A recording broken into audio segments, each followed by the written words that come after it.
Judges, magandang hapon po sa inyong lahat. The issue before the impeachment court today is not whether you possess the power to issue a subpoena. The real issue is whether such power may be exercised in a manner that disregards due process and compels the production of documents and information beyond what is allowed by law. Your Honors, jurisprudence provides that for a subpoena to be valid, it must comply with twin requirements of 1, definiteness, and 2, relevance. Ibig sabihin po nun, dapat particularly describe po ang nasasaklaw ng subpoena at dapat may direktang kaugnayan sa ginagawang paglilitis. Your Honors, when a subpoena becomes oppressive, when it is unreasonable, and when it is merely issued for the very purpose that there is a hope that somewhere, somehow, something incriminating will come out, it ceases to be an instrument of justice. It becomes a weapon of a fishing expedition. And that is exactly what confronts this very court today. And that is why the defense has taken the position that the prosecution's requests must be denied. Allow me to explain, and let me begin with constitutional points. Our first point, Your Honors, due process. Impeachment is primarily a legal and constitutional procedure with political characteristics. It is sui generis, but it is not a purely political proceeding. Ibig sabihin po nun, the Bill of Rights, especially the due process clause, applies in all stages of the impeachment process. Your Honors, those are not my words. Those are the words of the Supreme Court in Duterte versus House of Representatives. And that is the law of the land.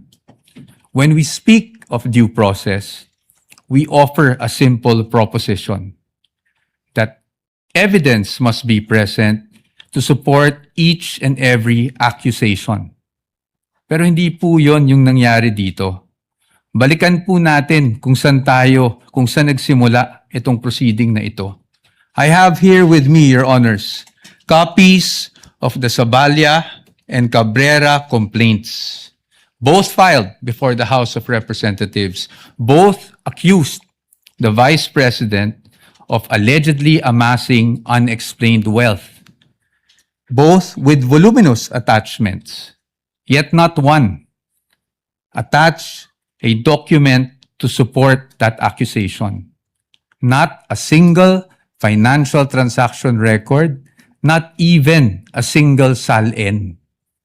In fact, it was only after these complaints were filed, and more significantly, only after the respondent had filed her answer before the Committee on Justice, that committee started searching for evidence to somehow support these accusations through, again, the issuance of subpoenas. Your Honors, we objected then, and we are still objecting now, because with all due respect, the position of the defense is that is the very definition of a fishing expedition. Your Honors, in our legal system, it is not permitted to accuse now and then just look for proof later on. That is not how due process works. Hindi po dapat natin pinapayagan yan. Moving on to my second point, Your Honors. Let's talk about relevance. It is our position that the requests of the prosecution are in fact fatally overbroad. Bakit po fatally overbroad? An impeachable offense is an act or omission committed while the public official is occupying an impeachable office, not before being elected or appointed to such position. Again, Your Honors, those are not my words. Those are the words of the Supreme Court in Duterte versus the House of Representatives. That is controlling, and that is the law of the land. Yet here, Your Honor, today, the prosecution is requesting for documents spanning almost 2 decades, almost 20 years, dating as far back as 2007. Your Honors, it is a fact na noong 2007, ang respondent ay vice mayor pa lamang. Definitely not an impeachable office, Your Honors. How is that relevant? It is the position of the defense that it is not. In fact, what that is an unlimited search throughout a person's financial history. That should not be allowed. Your Honors, if a subpoena is not narrowly tailored, it is oppressive. For these reasons alone, we are of the position that the request should already be dismissed. Nonetheless, if the impeachment court were to extend its utmost liberality, which the prosecution have asked for in their memorandum, we'd like to point out, Your Honors, that Congress itself, the Senate and the House of Representatives, enacted laws that specifically prohibit the disclosure of these information that the prosecution is asking for now. Let us go through them one by one. Let's start with RA 9160 as amended by RA 11521, which is the Anti-Money Laundering Act. Your Honors, the prosecution is asking for covered transaction reports, suspicious transaction reports, financial intelligence reports, again, spanning almost 2 decades. However, it is clear under Section 8A, which we are flashing on the screen right now, na bawal po yun. Disclosure is prohibited under this provision, Your Honors. It is in black and white. Meron po bang exception? Wala po. Impeachment is not an exception. Had Congress wanted to make impeachment as an exception, madali lang naman pong ilagay yun sa batas. Pero hindi po iyon nagawa.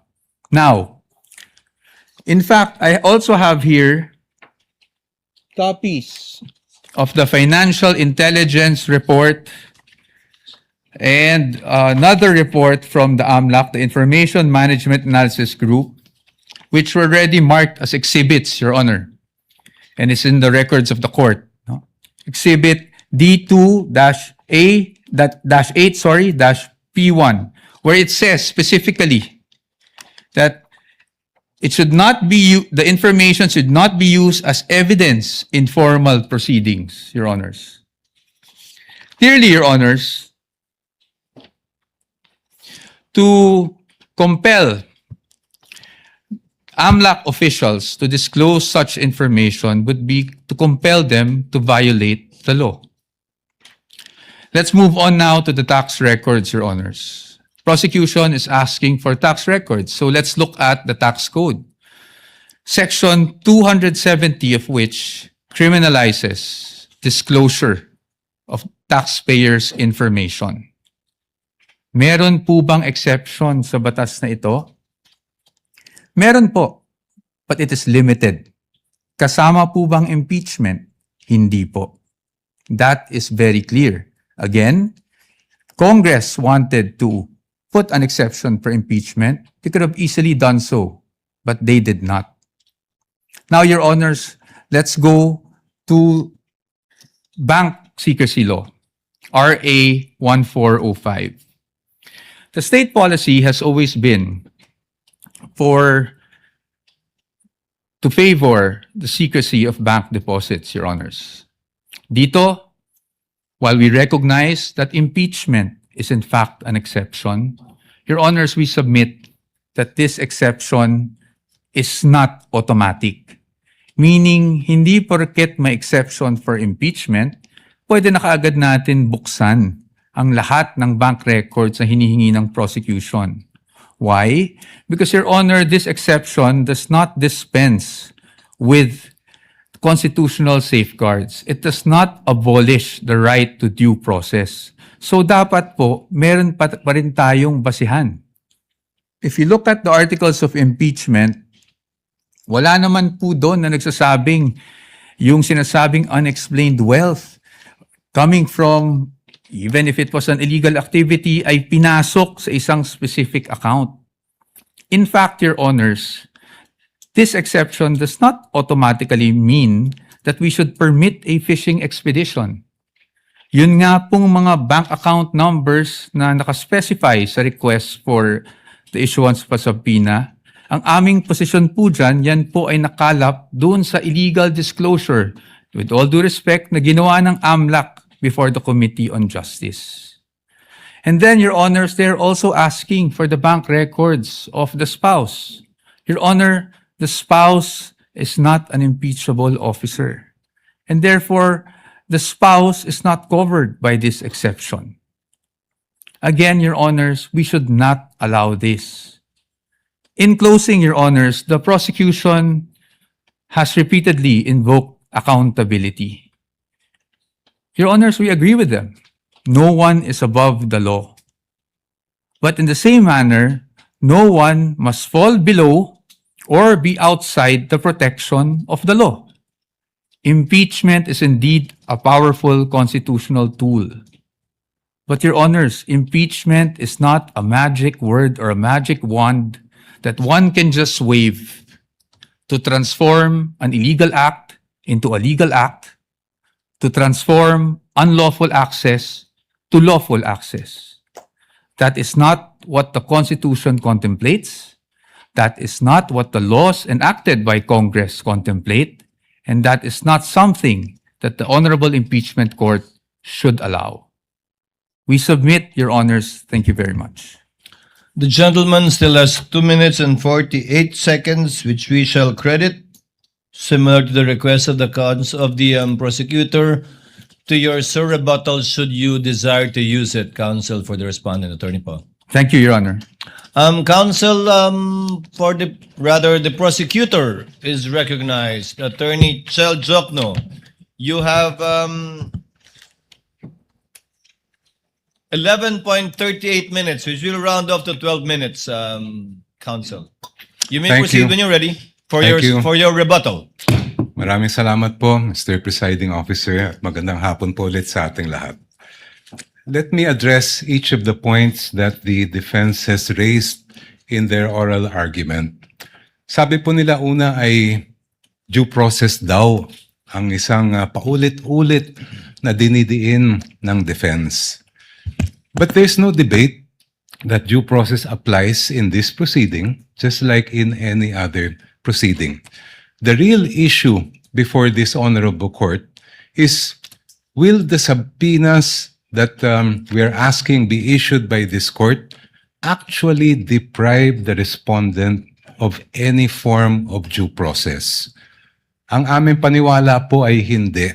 And allow me to explain why. First of all, we are not yet at the stage where any evidence is being put in the trial or offered to the honorable court. Nandito pa lang po tayo sa punto na kung maari bang ipaproduce natin itong mga dokumentong ito. The defense will have every opportunity to make objections if and when particular exhibits or documents are identified by a witness and offered in evidence. Therefore, wala pong due process violation ang pag-issue ng subpoena. Second, the defense repeatedly cites the case of Duterte versus House of Representatives as, I quote, the law of the land, as I quote, controlling daw yung decision na yan. But I must remind the defense of that particular case and why the pronouncements quoted are mere obiter dicta, o kung sa simpleng salita po ay side comment lang. The entire Duterte versus House of Representatives case revolved around a different mode of impeachment. Kung maalala po natin, yan yung at least one-third na members of the House ang nagsampa ng kaso. And the entire decision discussed how due process should apply to that mode of impeachment. Totoo, may sinabi ang Supreme Court tungkol sa mode na ginamit po ng Saballa and the Cabrera complaints. Pero hindi po yun ang issue sa kaso ni Duterte. That issue is just a side bypass or incidental declarations of the court that are not controlling and are not the law of the land. And if you look mismo at the decision of the court, they expressly said, we are speaking of due process in relation to how these proceedings reached the Senate as an impeachment court, not this kind of procedure. Second, paulit-ulit din po nilang sinasabi na ang ginagawa po ng prosecution ay fishing expedition. Actually po, meron ng desisyon ang Supreme Court that addresses squarely this point. This case involved a case of unexplained wealth, the case of Republic versus Rabusa, GR 208183, decided August 31, 2022. Just like here, the prosecution in that case requested subpoenas for the production of bank records. Just like here, the argument was raised that this is a mere fishing expedition. In fact, hanggang sa Court of Appeals, ang sabi po ng Court of Appeals ay fishing expedition lang po yan. But please allow me to read just a portion of what the Supreme Court held here. I quote, "The Court of Appeals resolved that the bank accounts of Rabusa et al. Were protected under Republic Act 1405, that is the Bank Secrecy Law. Given the arbitrary demand to disclose the contents thereof, the Court of Appeals considered the inquiry as a fishing expedition to utilize evidence against Rabusa et al. In the instant case, given that the court orders in the form of various subpoena duces tecum and ad testificandum all involved the forfeiture of unexplained wealth, the RTC was in error for not allowing petitioner to examine, inquire, and look into the subject accounts." I continue. "As the present proceedings on unexplained wealth are now encompassed within the exceptions of Republic Act 1405, the court orders subject of this case clearly fall within the orders that would enable the examination of the respondent's bank accounts as contemplated in the first exception. Thus, it comes clear that this court cannot sustain the RTC's and Court of Appeals theory that there was no court order authorizing the examination of the bank accounts. On the contrary, records prove that the RTC issued several subpoena duces tecum and ad testificandum, which required certain persons to testify in open court and present documents which pertain to the existence and identity of the subject accounts and also to the accounts, the contents found therein.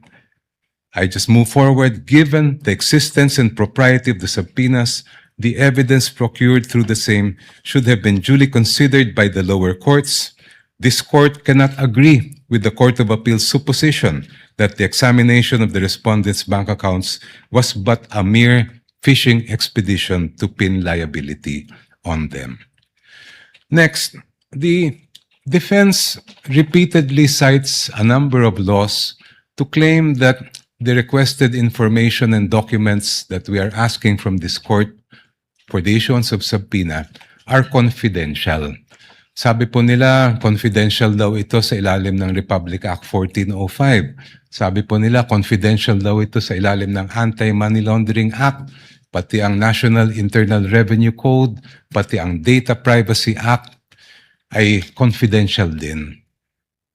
Pero kung titingnan po natin, klaro po at malinaw po sa amin ang batas at ang utos ng saligang batas sa impeachment court na ito. You have the sole exclusive power to determine an impeachable offense, and that includes the power to find out, ferret the entire truth, and make your decision on that basis. I will not dwell on the exception to Republic Act 1405. That's very clear. there's an exception for impeachment. Pero paano naman po yung sinasabi nilang Section 8A ng Anti-Money Laundering Law? If you read that law, particularly that provision, it clearly refers to prohibiting leaks by members of the Anti-Money Laundering Council. It never was intended to short-circuit the impeachment process or limit the powers of this honorable court to find out the truth. Ganon din po ang nakalagay sa ating National Internal Revenue Code. Sabi po ng defense, there's nothing that allows these documents to be made public. I cite Section 71, NIRC. After the assessment shall have been made, I'll just move forward. The returns, together with any corrections, shall be filed in the office of the commissioner, and I quote, and shall constitute public records and be open to inspection as such upon the order of the president. And in fact, during the Corona impeachment trial, the president at that time did order, and that is why this court admitted the BIR documents. Your Honors, madaling sabihin na confidential ang ilang impormasyon at dokumento. Madaling magturo ng batas. Pero ang hinahanap po ng impeachment court ngayon at sa mga susunod na araw, linggo at buwan ay ang katotohanan. At ang layunin ay makamit ang pananagutan. Confidentiality, Your Honor, should not be the prevailing principle in this proceeding. Hindi po confidential ang katotohanan. Maraming salamat po.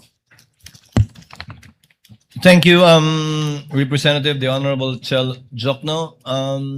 Attorney Poa, counsel for respondent, is recognized for his rebuttal. Sir, you have 13 minutes. Thank you, sir. I will not take up the entire time to expedite matters.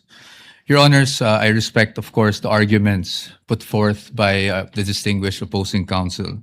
But when it comes to due process, Your Honors, I think it's beyond debate, no, that due process must be observed in every stage of the proceedings. And aside from that, due process requires, Your Honor, that we also respect the protections afforded by law on the respondent. Your Honors, ang sabi po ng ating distinguished opposing counsels, obiter lang daw po yung sinabi ng Supreme Court.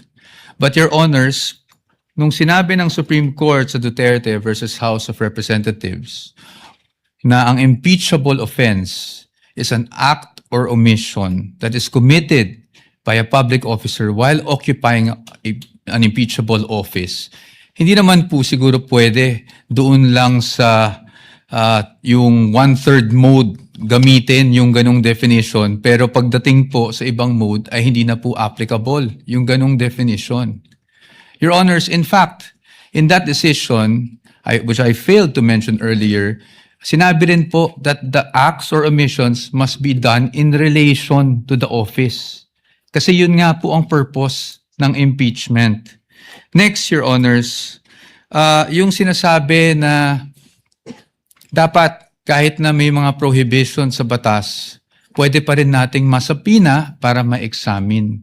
Your Honors, it is the wisdom of Congress kaya po may ganung mga prohibitions against disclosure under the law.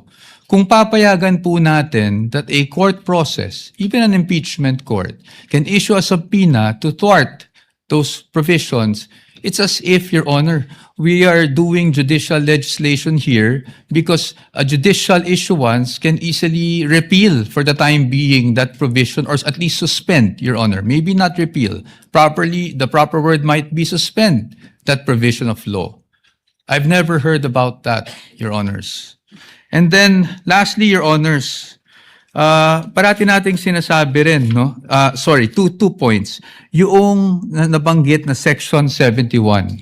I agree po under the tax code that Section 71 provides that if the President orders, then nawawala na po yung confidentiality. However, Your Honors, even given that there's an order from the President, I think we should still think about the relevance Para saan ba ine-examine yung mga dokumento? Hindi ba para sa impeachment proceeding? Hindi po namin sinasabi na kung sakaling nagkamali man ang Vice Presidente, kung sakaling may paglabag man sa batas ang Vice Presidente noon, ay hindi na pwedeng maparusahan.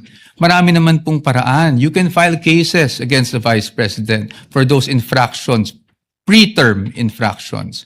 Pero pag impeachment po ang pinag-uusapan, we are limited to what impeachable offenses are. And again, the Supreme Court is clear about that. Your Honors, there's also a repeated citation of the Corona case. But we would just like to point out that the Corona case was tried, decided upon way before Duterte versus HOR.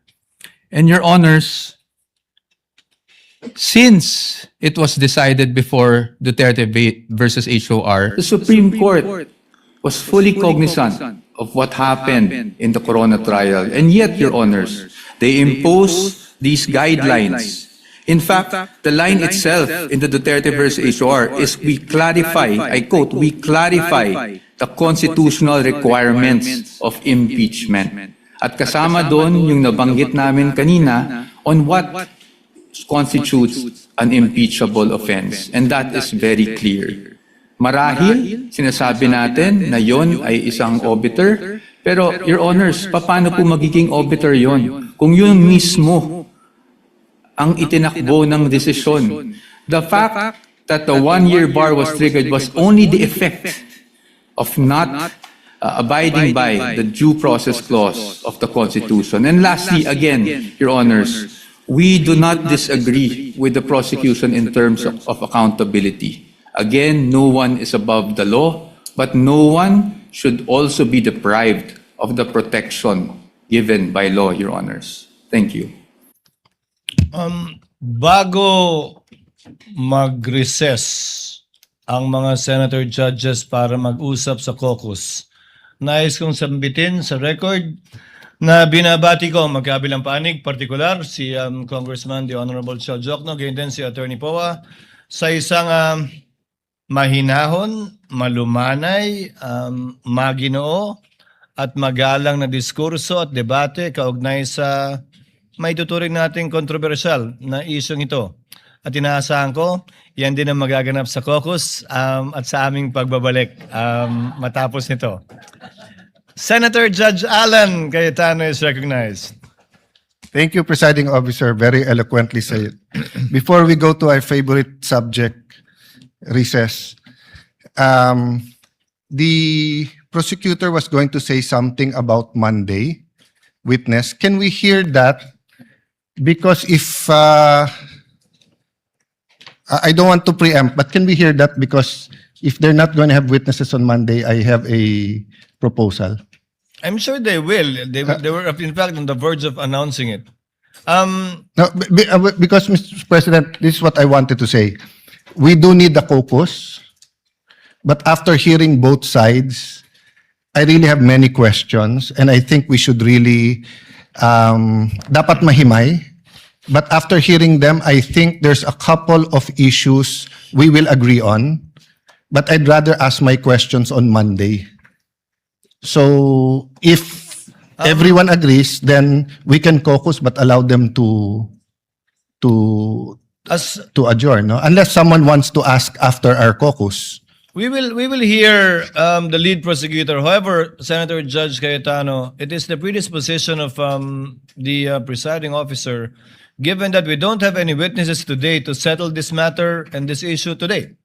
That's it's my the only matter for yeah. us to discuss anyway. That's my point, Senator Judge, no? I'm reviewing the rules. Hindi naman tayo tatagal pag per legal issue kasi nakalagay naman not more than 2 minutes eh.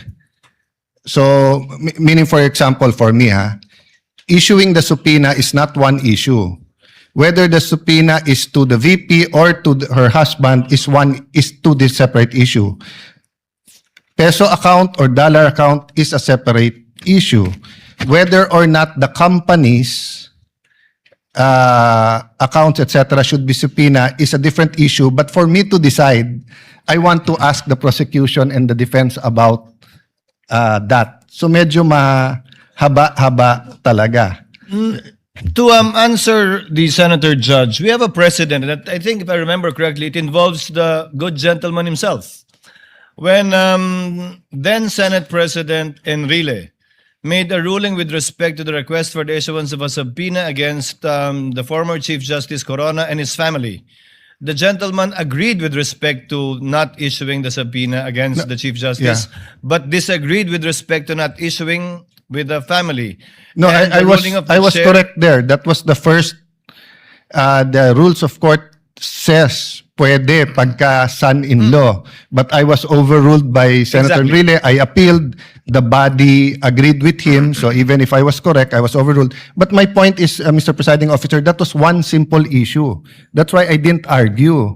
I'm saying this seems to be like two subpoenas. But there are several subject matters, AMLA, etc. And remember, this is Article 2. What's our assumption? August or September pa to iti-take up eh. So I'm just saying, so for example, no, we all agree on the ruling. It benefits one side. We should tell them why we ruled that way, so that if they file a motion for reconsideration or they go to the Supreme Court, malinaw din yung ruling natin doon. There are substantive issues here. There are some issues, as eloquently said by Congressman Shel Jokno. Alangan namang bagbago ako ng stand kung pare-pareho yung issue about, let's say, bank account. So, you know my vote on that, di ba? But my vote on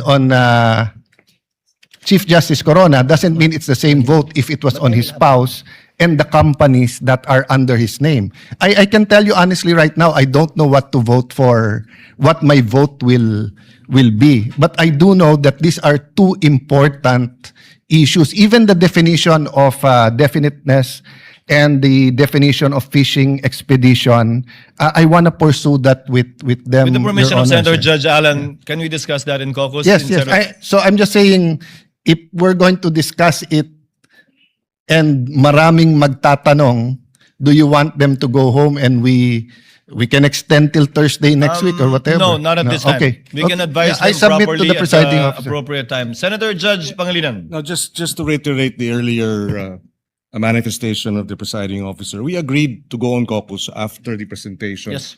after the oral argument. So let us stick to the agreement, Mr. President, Mr. Presiding Officer. Thank you. Umaasa pa rin ako na magiging mahinahon yung caucus. So we move to Chair declares a recess. We will advise the parties as to what time we will most likely finish once we know that we are in the process of winding up. In the meantime, kindly relax and study the next witnesses you will be presenting. Trial is on recess.